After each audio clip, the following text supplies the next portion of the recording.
새해 첫 메시지들을 일단 짚어보고 가면 어떨까 싶은데요. 패거리 카르텔 타파 이렇게 언급을 하면서 한동훈 비대위원장께서도 첫 메시지가 586 운동권 네. 청사안이었잖아요. 586 운동권에 대한 평가는 전 국민들이 하실 거라고 봐요. 그러면 여당과 대통령실은 민생에 집중하는 것이 좀 맞다 이렇게 생각합니다. 심지어 해서는 안 되는 자화자찬까지 너무 많더라고요.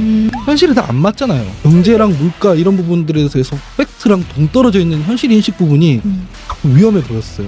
각 당 소속 대표님 메시지 중심으로 한번 평가를 해볼까요? 저는 한동훈 위원장께서 말씀하신 게 정답이에요. 행동으로서 보여줘야 된다라고 생각해요. 기억에 안 남고 그냥 평범한 야당 대표의 메시지였죠. 윤석열 대통령이 문제라고 생각하는 사람들도 민주당 너도 아니다 이렇게 생각하고 있는 지점에 대해서 성찰을 좀 할 때가 됐다 이제 진짜로.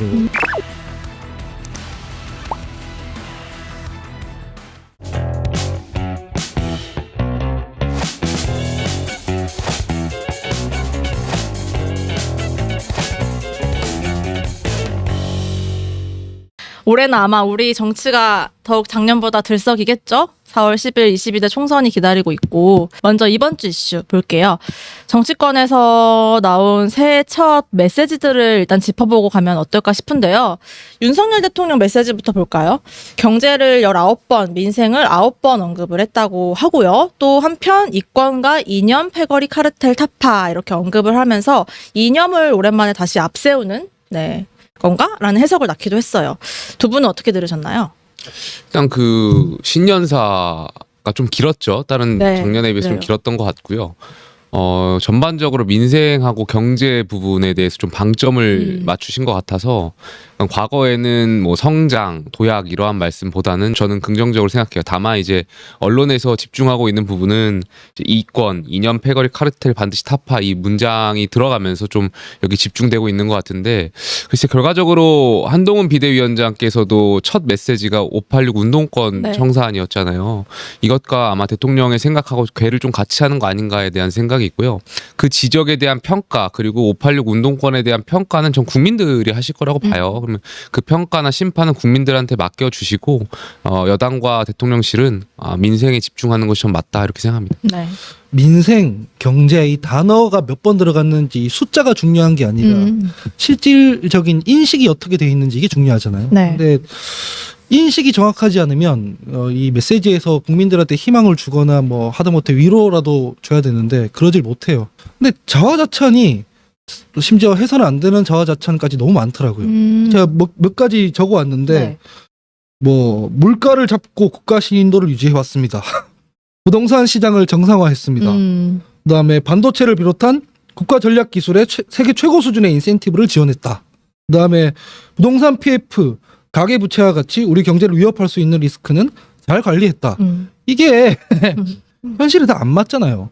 물가 이거는 가처분 소득 한 1.2% 늘었는데 물가 상승률은 3.6%로 19년 만에 2년 연속 3%대 상승. 이 중에서 먹거리 물가가 6%대 상승.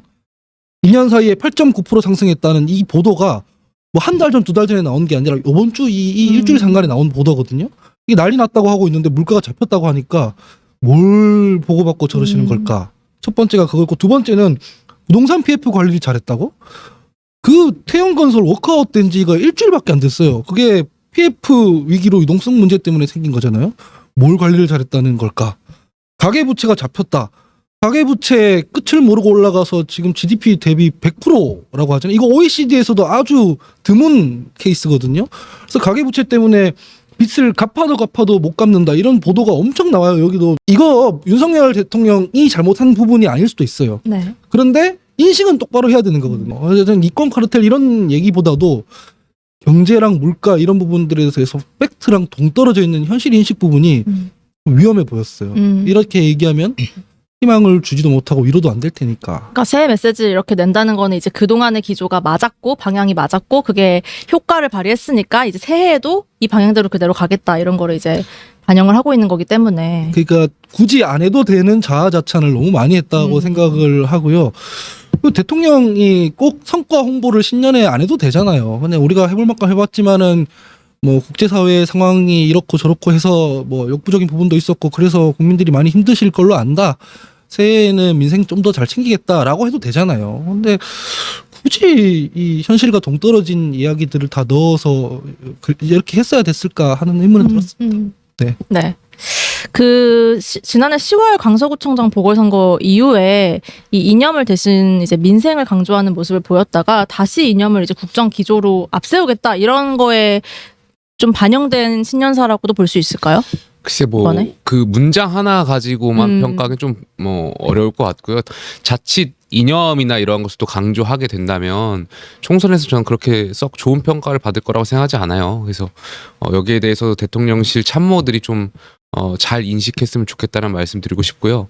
저는 근데 대통령께서 이제 연금 개혁, 노동 개혁, 교육 개혁에 대한 의지를 밝히셨잖아요. 근데 아마 취임 전부터 취임하고 이후부터 계속해서 개혁에 대한 의지를 많이 밝히셨는데 사실 지난 이제 2년 차가 되면서 2년 동안 여당이 도대체 뭘 했냐에 대한 지적들이 많은 것도 사실이에요. 그렇다면 여기에 대해서 구체적인 어떠한 계획 또 구체적인 어떤 실천 방안, 액션 플랜 같은 것을 좀 국민들께 말씀하셨더라면 더 좋지 않았을까에 대한 생각도 있고요.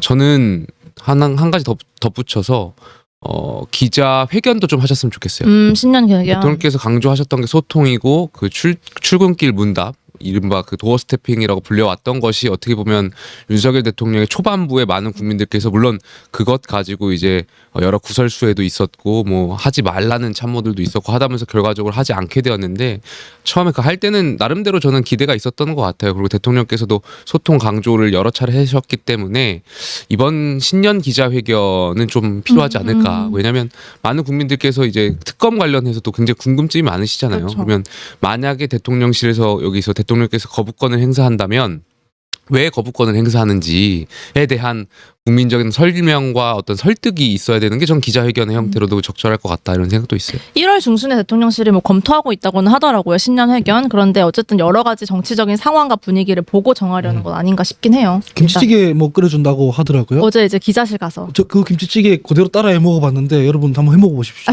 정말 맛있습니다. 그 방송에 나왔던 네. 레시피대로요. 진짜 다 이게 양념 걸러서 먹는 그게 해 먹어봐야겠다. 그게 진짜 다음날 해장에 대단하다. 칭찬이에요? 아니면 매기는 거? 칭찬이 진짜 칭찬이에요. 맛있어요. 그냥 칭찬만 아닌 것 같아요. 그 카르텔 이 부분은 전 검찰 개혁에 대한 의지라고 봤습니다. 네. 약간 우리나라에서 이권 이념 이 패거리 카르텔이 제일 심한 데가 이제 법조 카르텔이잖아요, 사실은. 네. 검사하다가 바로 변호사 되고 정관예우로 수십억 연봉 받고 이런 카르텔부터 해서 얼마 전에 보니까 현직 부장 검사가 바로 창원에 출마한다 이런 얘기도 있고 이런 법조 카르텔이 제일 심하니까 아마 이 대통령께서 검찰 개혁에 대한 의지를 천명한 게 아닌가라는 생각이고 그 외에 정말요? 네, 이권 이념 카르텔이 누군지는 잘 모르겠어요. 누군지라도 말해주면 좋겠는데 제가 생각하는 그 패거리 카르텔 제일 심한 거는 검찰이라서 아마 그 검찰 개혁에 대한 의지를 분명했지 않을까 이렇게 선의로 저는 해석하고 있습니다. 이번에는 한동훈 위원장 그리고 이재명 대표 각각 내놓은 신년 메시지를 이제 평가를 해주실까요? 각 당 소속 대표님 메시지 중심으로 한번 평가를 해볼까요? 저는 한동훈 위원장께서 말씀하신 게 정답이에요. 국민의 힘부터 변화하겠다, 경청하겠다, 그리고 네, 그랬죠. 즉시 바꿔나가겠다. 위원장 취임사에서도 선민후사를 강조했었잖아요. 대한민국의 권력은 국민한테 있고 국민으로부터 나온다라는 것은 당연한 명제고요. 국민의힘이 그렇다면 앞으로 계속해서 국민의 그런 요구에 변화하고 경청하는 자세를 저는 행동으로서 보여줘야 된다라고 생각해요. 그렇지 않으면 자칫 이게 또 양치기 소년이 될 수 있는 거거든요. 아니 말로는 국민의 목소리에 다 귀 기울이겠다 해놓고 국민이 이렇게 국민하는데 국민의힘은 뭐 하냐. 당장 특검 문제도 그렇잖아요. 네. 이 여론조사만 보더라도 거부권을 사용하지 말아야 된다라는 그 의견들이 많고 그 많다라는 것은 중도에 계신 많은 국민들이 그렇게 어떤 진영을 떠나서 보편적인 국민들께서 그렇게 생각해 나가신다라는 건데 그럼 여당 위원장으로서 비대위원장으로서 여기에 대해서 어떻게 국민을 설득할 것인지 이 행동으로 보여주시는 것이 전 굉장히 중요하다 생각됩니다. 근데 저 한 가지만 한동훈 위원장의 이 동료 시민이라는 표현을 자주 사용을 하시면서 이제 본인의 키워드로 삼으신 것 같은데 어떤 의미를 좀 눌러 담은 단어라고 보세요? 일단 기득권적인 생각을 버리겠다라는 저는 의미로 받아들여져요. 그러니까 나 같은 정치인도 나 같은 검사 출신도 일반적인 국민들과 함께 동등한 선에서 서 있다라는 그런 의미가 있는 것 같고요. 우리 사회가 어떤 사회적 약자라든지 뭐 어떤 장애인분들이라든지 이런 분들에 대한 그런 용어에서부터 선입견이 있을 수 있잖아요. 하지만 같은 동료 시민으로서 정치인도 어떤 약자도 뭐 일반인도 다 같은 동일선상에 있다라는 그 개념에서 출발한다라고 저는 생각합니다. 원래 동료 시민이라는 표현 저도 많이 쓰거든요. 네. 그게 진보 진영에서 맥락이 있어요. 그러니까 국민이라는 말이 너무 국가주의적 관점이니까 그렇게 얘기하지 말고 이제 시티즌이라는 관점으로 쓰자 이런 얘기인데 한동훈 장관이 쓰는 건 그런 맥락은 아닌 것 같고 본인이 직접 밝히기로는 국민이란 말 너무 추상적이지 않아? 뭐 이랬다고 하더라고요. 보도에 따르면. 그래서 항상 그 동료 시민 앞에 붙이는 수사가 있어요. 상식 있는. 상식 있는. 그러니까 저는 방점은 상식 있는에 찍혀 있다고 봐요. 그 말인즉슨 비상식적인 동료가 아닌 시민도 있다는 얘기잖아요. 그래서 사실상 아까 말했던 운동권 카르텔이라든가 이런 것들을 다 청산해야 되는데 그런 비상식적인 어떤 우리 공동체의 구성원들이랑 대비시키려고 한 거다라고 저는 추정을 합니다. 그렇게 해석하면은 이 상식적인 동료 시민이라는 것도 586 운동권은 해당이 안 되는 이동료 시민인가요? 아니 근데 나는 이게 궁금한 게 있어요. 그렇게 운동권 청산하자고 하면서 왜 비대위원회는 운동권 은행한 운동권이나 실패한 운동권들을 왜 그렇게 넣어놓은 거예요? 운동권은 운동권으로 담는다 뭐 이런 건가요? 그리고 이상한 일을 하잖아요. 운동권들이 실력이 없고 문제가 있으면은 안 써야 되는데 본인들은 운동권 출신들 갖다가 쓰면서 이거를 확장의 아이콘으로 쓰면서 왜 저렇게 운동권이랑 싸우려고 하는지를 잘 모르겠어요. 지금 나라 망치고 있는 건 운동권이 아니잖아요. 비대위원 얘기 뭐 잠시 후에 해볼 네. 테고요. 이재용 대표 메시지는 어떻게 보셨어요? 기억이 남는 거 있으세요? 기억이 안 남고 그냥 평이한 야당 대표의 메시지였죠. 그냥 대여 공세, 네. 그냥 심판론 이 얘기를 했다고 생각을 하고 다만 이런 부분은 있어요. 제가 방송에서 여러 번 언급했지만 대통령 부정평가율이 60%가 넘나드는데 지금 민주당은 국민의힘이랑 비교해보면 당대당으로서는 대안으로서 선택을 못 받고 있거든요. 30% 되니까 그쵸. 흡수를 못 하고 있단 말이에요.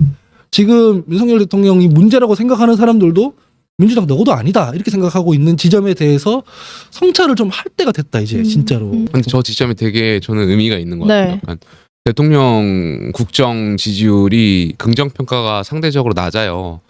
그럼에도 불구하고 정당 지지율에 있어서는 국민의힘이 민주당을 앞서는 조사들이 대부분이고 뭐 맞아요. 큰 차이가 없는 민주당이 앞서는 것도 있긴 하지만 그렇게 큰 차이가 없다라는 것은 많은 국민들이 대통령에 대한 어떤 심판론이 부각되지만 민주당을 대안으로 생각하지 않고 있다라는 거잖아요. 과거에 4년 전 총선에서는 대통령의 지지율도 높았고 긍정평가도 상대적으로 높았고 민주당의 정당 지지율도 높았어요. 그러다 보니까 총선 결과가 이렇게 나왔던 건데 올해는 이게 상이한 그런 구조를 이어지고 있다라는 점에서 민주당이 분명히 반성해야 될 지점이 있는 것 같고 그런 의미에서 이제 앞으로 총선의 결과가 좀 예측하는 게 굉장히 어려울 것 같아요. 이번에는 4년 전이랑은 좀 확실히 다르긴 하죠. 네. 4년 전에 대통령 한번 지지- 기억해 보시면 그때 문재인 정권 때 조국 사태 터진 이후거든요. 그래도 이겨버리잖아요. 이유는 뭐냐면 그때 당시 대통령 지지율이 50% 넘었어요. 부정평가보다 더 높거든요. 그러면 정권 견제론이 작동하는 게 아니라 그냥 지원론이 작동을 해요. 그래서 이긴 거고 지금은 상황이 전혀 다르죠. 그 괴리감이 있는 것. 그러니까 대통령 그러니까 대통령 지지율과 민주당의 정당 지지율 간의 괴리감이 있는 것을 어떻게 해석해야 되느냐. 네. 그러니까 대한정당을 원하는 건지 아니면 샤이 민주당이 있는 건지. 그러니까 속으로는 민주당을 찍으려고 하는데 부끄러워서 내가 민주당을 찍겠다라는 걸 못 표출하는 건지. 뭐 이게 좀 그런 해석에 맞아요. 대한 부분이 좀 이게 신년 여론조사들을 보면은 정당 지지율은 비슷하고 양당이 예, 예. 대통령 국정 지지도는 부정이 훨씬 높고 그렇다면 그 괴리가 신당으로 가느냐라고 봤을 때는 신당이 또 완벽히 흡수하는 것 같진 똑같진 않아요. 않- 예. 그래서 그 표류하고 있는 표심이 어디로 향하느냐, 그럼 왜 민주당으로 향하지 않느냐, 이거 약간 과제인 것 같은데요.